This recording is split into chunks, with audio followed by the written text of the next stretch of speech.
नमस्कार, मी मानसी. न्यूज अनकटच्या बातमीपत्रात आपलं स्वागत. बातमीपत्राला सुरुवात करण्याआधी नजर टाकूयात काही महत्त्वाच्या हेडलाईन्सवर. राष्ट्रवादीने दिल्ली विधानसभा निवडणुकीसाठी केली 11 उमेदवारांची यादी जाहीर. उच्च आणि तंत्रशिक्षण मंत्री चंद्रकांत पाटील यांचं कोल्हापुरात जंगी स्वागत. माध्यमांशी संवाद साधताना विविध विषयांवर आपलं मत व्यक्त. दक्षिण कोरियाच्या मुआन आंतरराष्ट्रीय विमानतळावर भीषण अपघात. विमान अपघातातील मृतांची संख्या 62 वर. आणि चौथ्या राष्ट्रीय गोलबॉल स्पर्धेत महाराष्ट्राच्या दृष्टीहीन चमूने मारली बाजी. मान्यवरांच्या हस्ते विजयी चमूंना ट्रॉफी देऊन सन्मानित. आता पाहूयात सविस्तर वृत्त. राज्यात नुकत्याच झालेल्या विधानसभा निवडणुकीतील यशानंतर राष्ट्रवादी काँग्रेसने आता राजधानी दिल्लीतील निवडणुकीच्या रिंगणात उतरण्याचा निर्णय घेतलाय. त्यानुसार शनिवारी या निवडणुकीसाठी 11 उमेदवारांची पहिली यादी पक्षाचे राष्ट्रीय अध्यक्ष अजित पवार यांनी जाहीर केली आहे. कॅबिनेट मंत्रीपद मिळाल्यानंतर उच्च आणि तंत्रशिक्षण मंत्री चंद्रकांत पाटील आज पहिल्यांदाच कोल्हापुरात दाखल झालेत. कोल्हापुरात येताच रेल्वे स्टेशनवर भाजपच्या वतीने त्यांचं जंगी स्वागतही करण्यात आले. त्यानंतर चंद्रकांत पाटील यांनी माध्यमांशी संवाद साधताना विविध विषयांवर आपलं मत व्यक्त केलंय.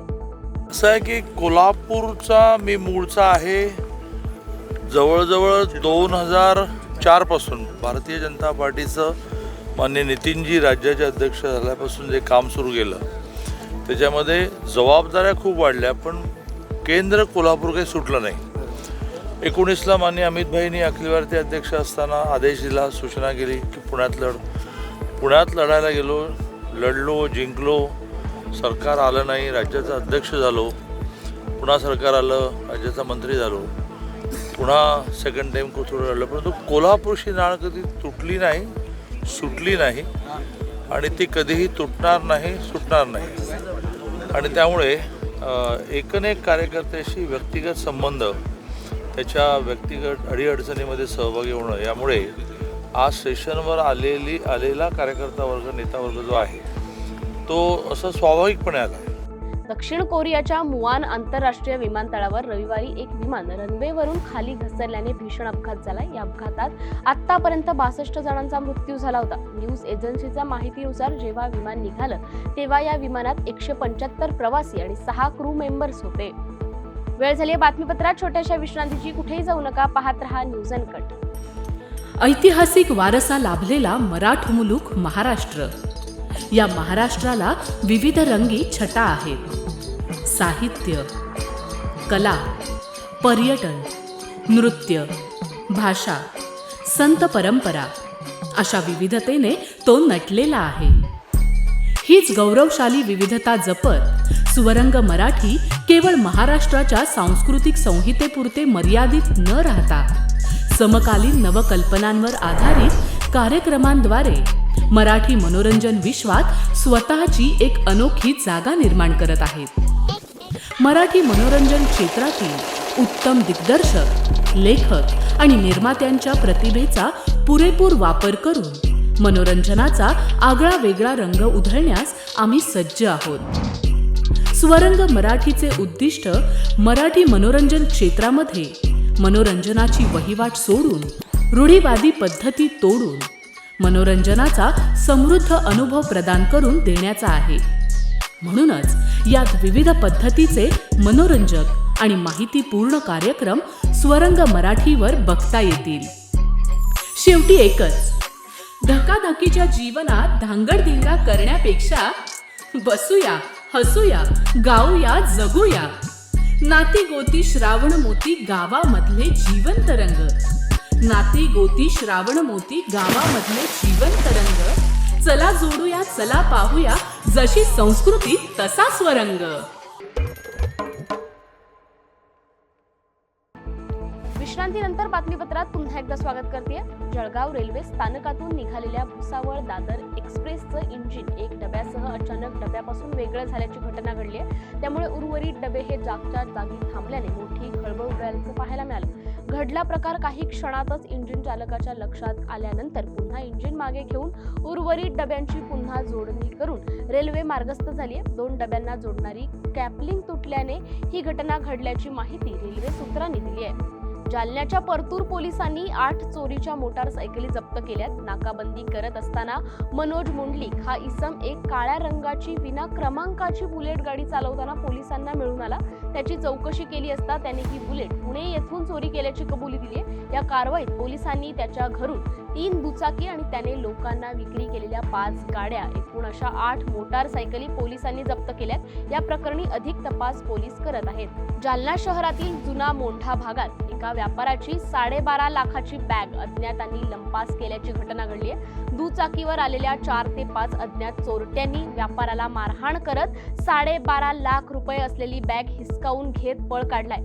शहरातील जुन्या मोंढा भागातील कापड दुकानाच्या गल्लीमध्ये घडलेल्या या घटनेचा संपूर्ण थरार सीसीटीव्ही कॅमेरामध्ये कैद झाला असून या घटनेचा अधिक तपास पोलीस करत आहेत.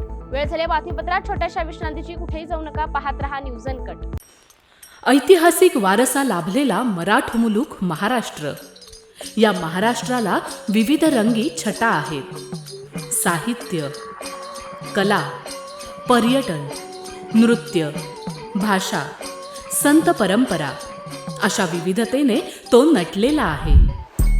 हीच गौरवशाली विविधता जपत सुवरंग मराठी केवळ महाराष्ट्राच्या सांस्कृतिक संहितेपुरते मर्यादित न राहता समकालीन नवकल्पनांवर आधारित कार्यक्रमांद्वारे मराठी मनोरंजन विश्वात स्वतःची एक अनोखी जागा निर्माण करत आहेत.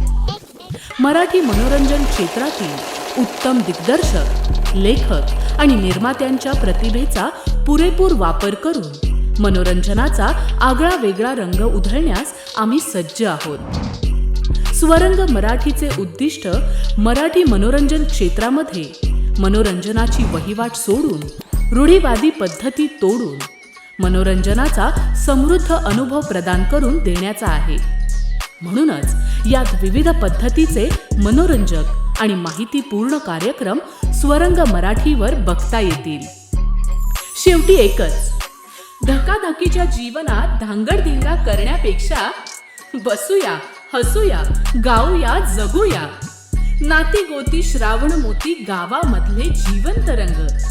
नाती गोती श्रावण मोती गावामधले जीवंत रंग. चला जोडूया, चला पाहूया, जशी संस्कृती तसा स्वरंग.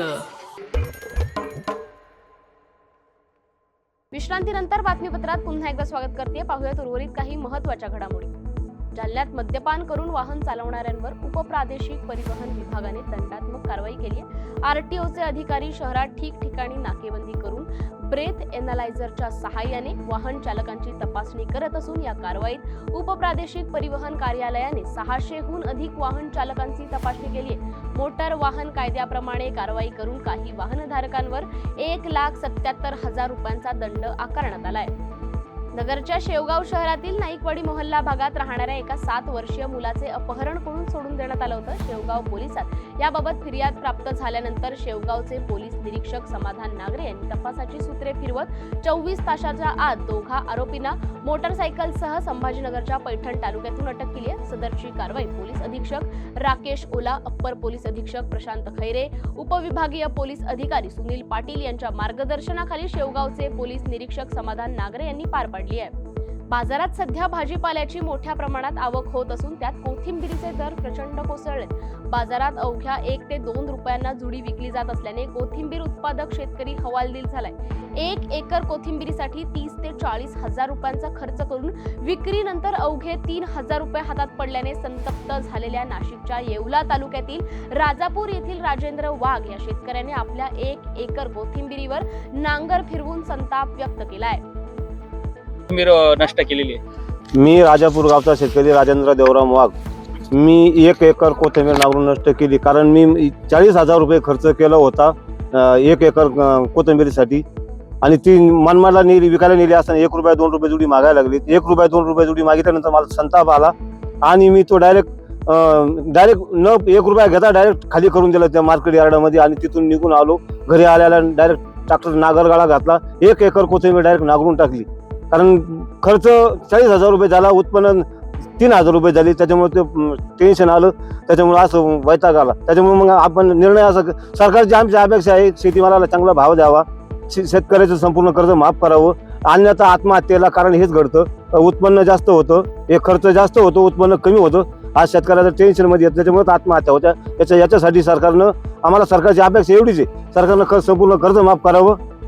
गोंदियात 25 ते 28 डिसेंबर दरम्यान आयोजित दृष्टीहीन मुलांच्या 4थ्या राष्ट्रीय गोलबॉल स्पर्धेत महाराष्ट्राच्या महिला टीमने हरियाणाला हरवत विजय मिळवलाय.